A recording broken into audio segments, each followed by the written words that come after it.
New Lands, by Charles Hoyfort, Part 2, Chapter 36.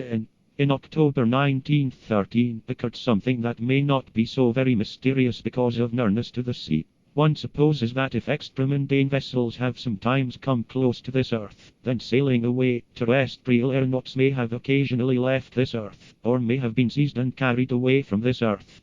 Upon the morning of October 13, 1913, Albert Jewell started to fly his airplane from Hempstead Plains, Long Island, to Staten Island. The route that he expected to take was over Jamaica Bay, Brooklyn, Coney Island, and the Narrows. New York Times, October 14, 1913. That was the last seen or heard of him. He has been as completely lost as if he evaporated into air.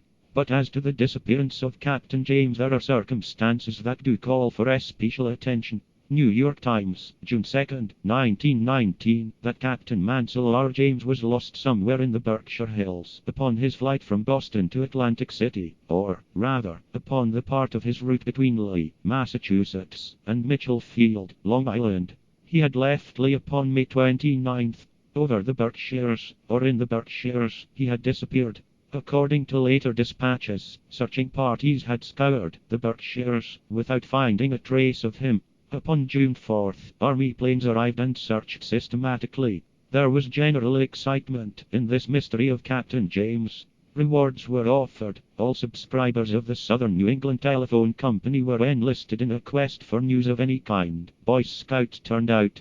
Up to this date of writing there had been nothing but a confusion of newspaper dispatches. That 2 children had seen a plane about 13 miles north of Long Island Sound. That 2 men had seen a plane fall into the Hudson River, near Poughkeepsie. That, in a gully of Mount Riga, near Millerstown, New York, had been found the remains of a plane. That part of a plane had been washed ashore from Long Island Sound, near Branford. The latest interest in the subject that I know of was in the summer of 1921.